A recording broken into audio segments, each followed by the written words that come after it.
What we have here is a complete lack of respect for the law. Smokey and the Bandit wasn't just a goofy chase movie about beer running and fast cars. It was a cultural lightning strike that redefined stunt-driven filmmaking, made Burt Reynolds the biggest star in the world, and launched a nationwide obsession with Pontiac Trans Ams. Behind the wheel, it looked like pure fun.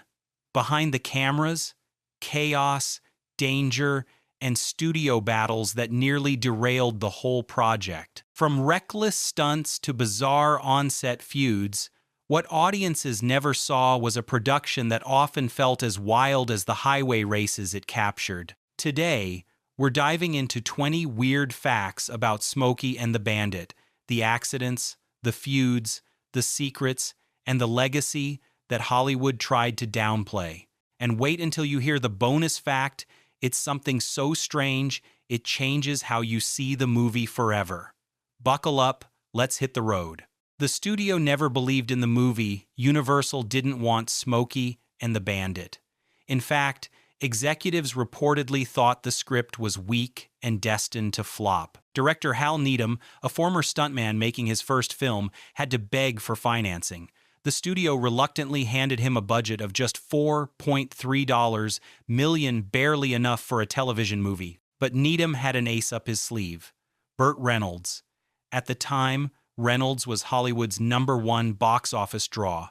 His name alone was enough to get a green light. Still, the studio set low expectations, even slashing promotional budgets. They had no idea the movie would earn over $126 million, making it the second highest grossing film of 1,977, right behind Star Wars. What was dismissed as a small gamble turned into a cultural juggernaut that outdrove the skeptics.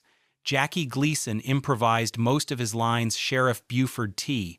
Justice became an icon, but what audiences didn't know was that Jackie Gleason threw out the script. According to Hal Needham, Gleason ad-libbed nearly all his dialogue, delivering outrageous lines on the spot. Burt Reynolds later said, "We never knew what Jackie was going to say. His insults, like calling Junior a tick turd, weren't written. They were Gleason's pure comic instinct." This chaotic approach made filming unpredictable. Actors often broke character, struggling not to laugh. The crew frequently ruined takes by laughing off camera. Yet that spontaneity gave Buford his unforgettable edge. Gleason didn't just act in the movie, he hijacked it. The sheriff's over-the-top fury wasn't scripted chaos. It was Gleason unleashed, and it gave the film its raw, unpolished humor. Sally Field only took the role for Burt Reynolds. At the time, Sally Field was desperate to break free from her Gidget and Flying Nun television image. Hollywood didn't take her seriously. Burt Reynolds changed that.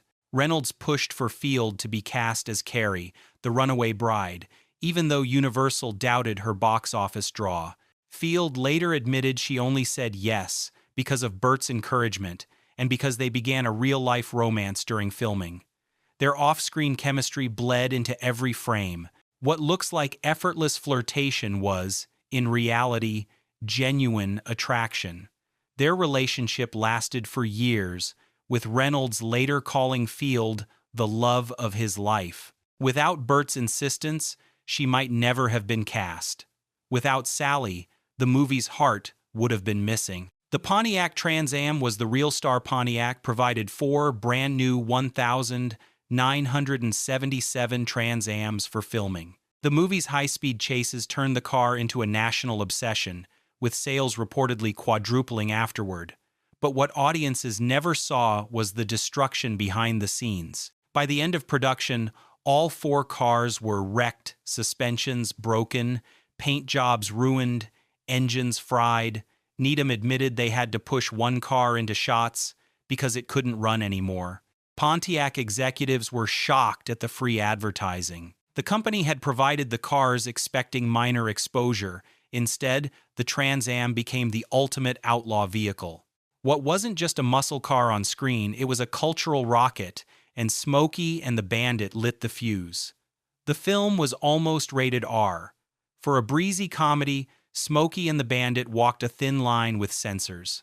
Jackie Gleason's improvised profanity was so relentless that Universal feared the movie might get slapped with an R rating in the 1,970 seconds that could have killed box office potential. Needham and the editors had to cut entire rants from Gleason, trimming language to keep it PG. Reportedly, Gleason was furious when his best rants got sliced. Still, what slipped through pushed the limits of PG at the time, especially Buford's famously vulgar insults. It wasn't clean family comedy, it was a near miss with censorship. What looked like good-natured fun on screen was carefully edited chaos, trimmed just enough to sneak past the ratings board. Hal Needham was nearly killed in a stunt director.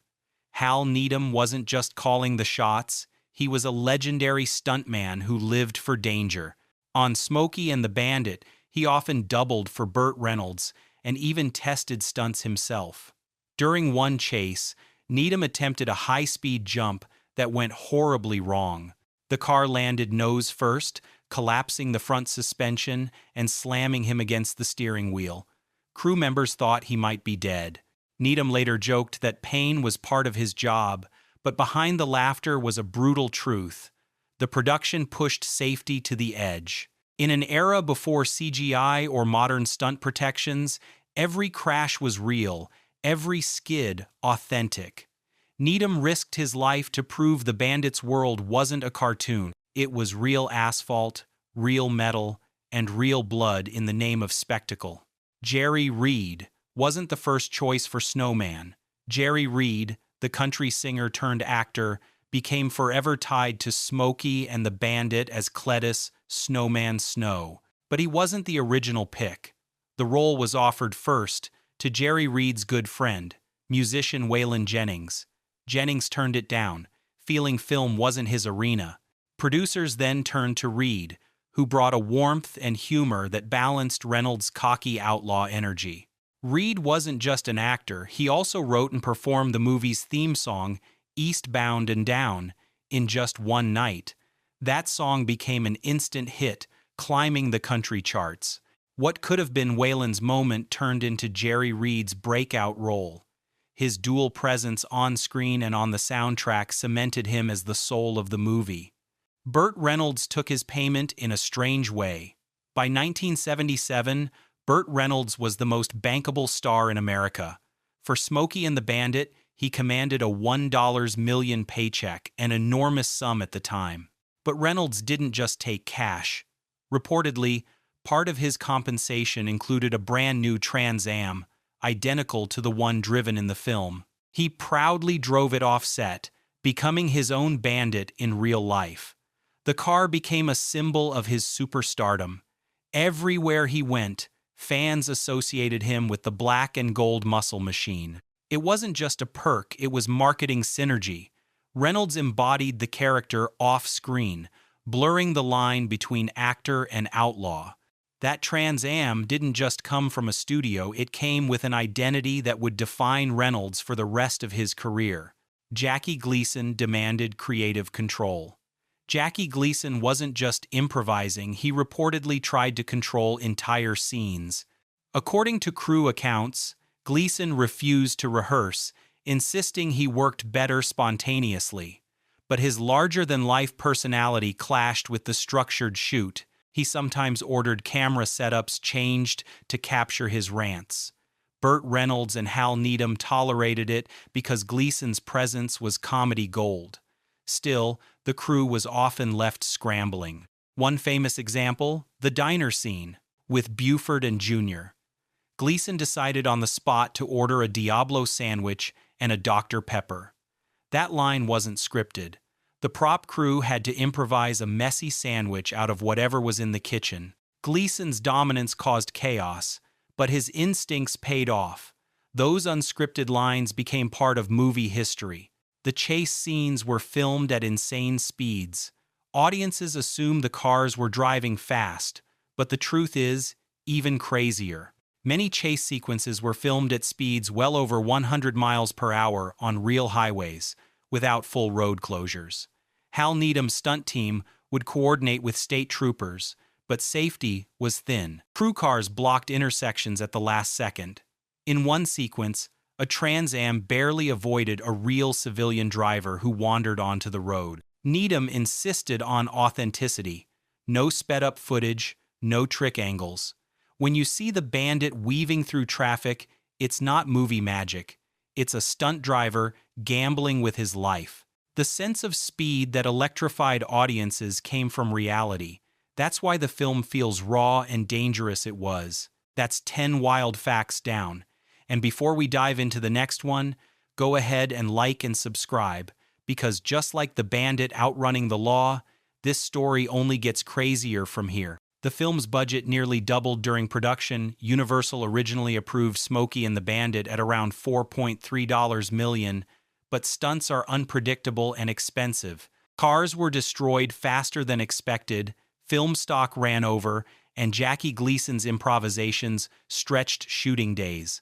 By the end, the budget had ballooned close to $5.3 million. For a comedy in 1977, that was considered reckless.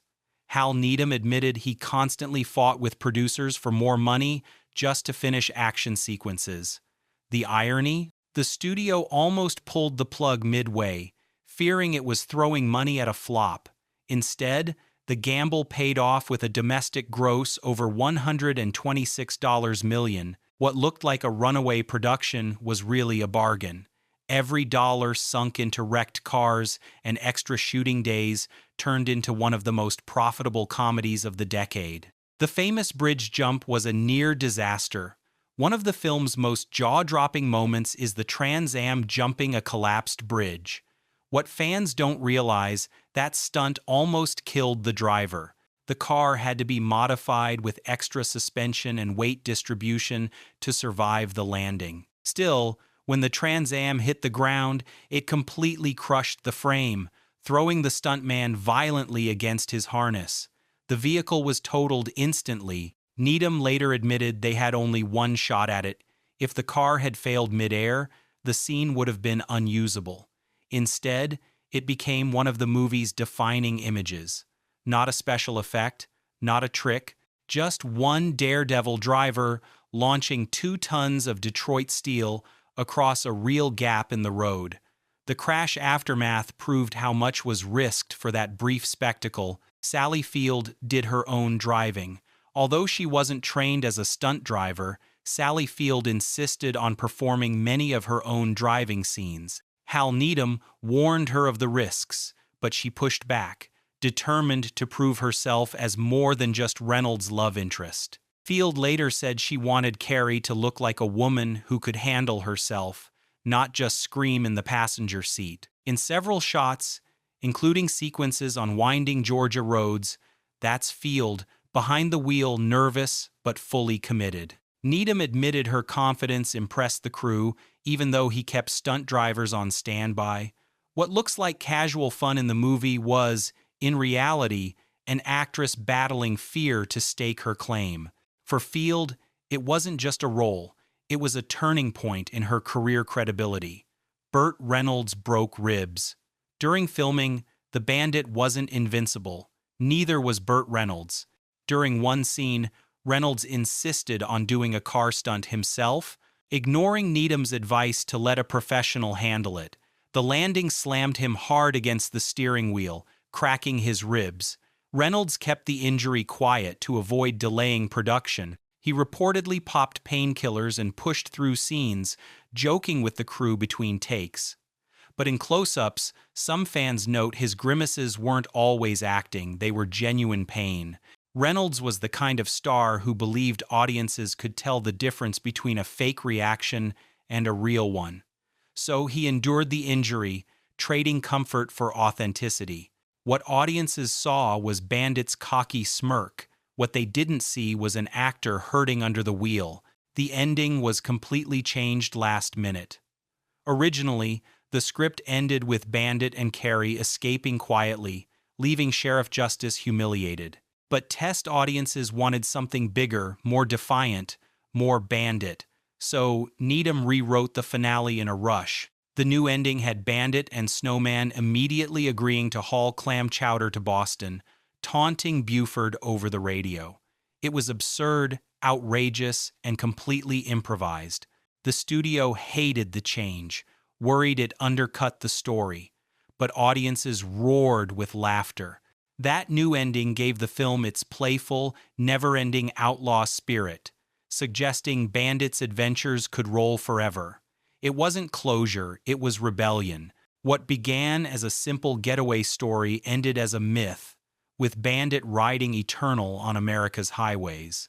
And it was all decided in the final days of editing. The film sparked a real beer smuggling craze.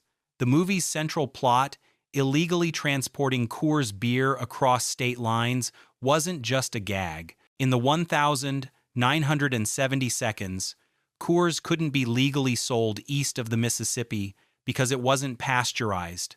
That scarcity gave it a kind of outlaw mystique. After Smokey and the Bandit hit theaters, reports surfaced of people actually trying to smuggle cases of Coors, inspired by the Bandit's run. Truckers joked about being bandits themselves, and Coors brand recognition skyrocketed. Suddenly, the beer was more than just a drink, it was contraband cool. The irony? By the early 1,980 seconds, distribution laws changed and Coors became widely available. But for a brief window, art imitated life. What started as a wild plot device turned into a cultural trend, blurring the line between movie fantasy and real-world rebellion. Burt Reynolds gave away his paycheck to crew. Despite earning $1 million, Reynolds reportedly shared a large chunk of his salary with the stunt crew and other workers. He knew the movie's heart wasn't just in his smirk, it was in the dangerous work done by underpaid stunt drivers. Reynolds had started his own career as a stuntman, so he understood their sacrifices. Crew members later said he'd quietly hand out bonuses or pay for hotel upgrades when the budget was too tight. That generosity cemented his reputation as one of Hollywood's rare megastars who didn't forget where he came from. For Reynolds, Bandit's outlaw code wasn't just an act, it was loyalty. What audiences saw as charisma on screen was backed by a man who honored the risks others took to make him shine. Jackie Gleason and Burt Reynolds barely filmed together. Though their cat-and-mouse rivalry defines the film, Jackie Gleason and Burt Reynolds were rarely in the same place. Most of their interactions were edited together from separate shoots.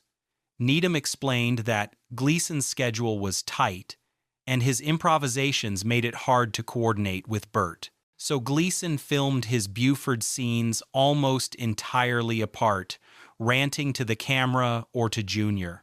Then editors cut those tirades against Reynolds' Bandit footage. The illusion of direct confrontation came from the edit bay, not the set. Reynolds later joked, "Jackie and I were in the same movie, just not in the same scenes." What audiences thought was a fiery rivalry was really a filmmaking sleight of hand, proving that editing can turn absence into chemistry. The film outgrossed serious Oscar contenders. In 1977, Hollywood was dominated by prestige pictures like Annie Hall and The Turning Point. Smokey and the Bandit wasn't expected to compete. Yet it became the year's second highest earner, only behind Star Wars. Critics dismissed it as lowbrow, but audiences didn't care. Drive-ins and small-town theaters were packed with cheering fans. Some reports even claimed that Smokey outgrossed Star Wars in parts of the American South, where Burt Reynolds was idolized. That box office dominance proved something radical. Hollywood didn't always need sophistication. Sometimes, all it needed was a cool car, a sly grin, and a sheriff screaming down the highway. The movie's financial triumph forced studios to reconsider the power of regional audiences and how outlaw comedy could compete with sci-fi spectacle. Universal ordered a sequel. Immediately, with money pouring in, Universal wasted no time. Before the dust even settled, executives demanded a sequel. Hal Needham admitted he had no script, no plan, and no desire to rush. But the studio insisted. Within 2 years, Smokey and the Bandit 2 hit theaters. The sequel had a bigger budget and wilder stunts, but critics agreed it lacked the magic of the original. Reynolds himself later admitted the sequel was about as necessary as a second head.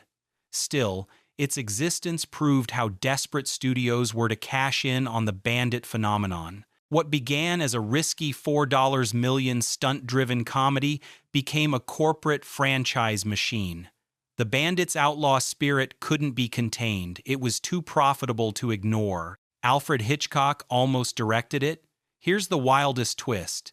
Before Hal Needham convinced Universal, the script for Smokey and the Bandit was shopped around, and one of the rumored names attached was Alfred Hitchcock. Industry whispers suggested he considered producing a version of the beer smuggling story as a dark comedy, but passed after reading early drafts. While unconfirmed, Needham later hinted that major directors had glanced at the script before it landed in his hands. Imagine Hitchcock staging the bridge jump, or Buford T. Justice through his lens. Instead, the movie fell to a stuntman with no directing experience, and maybe that was fate. Hitchcock would have made irony. Needham made velocity.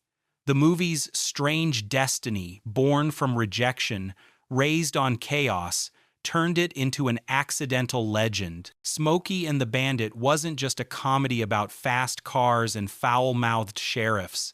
It was a rebellion in celluloid, a movie made on scraps, fueled by chaos, and carried to immortality by charisma and danger. Behind every laugh was a bruised rib, a wrecked car, or a crew running out of money. And yet, from that turmoil came one of the most beloved road movies ever filmed.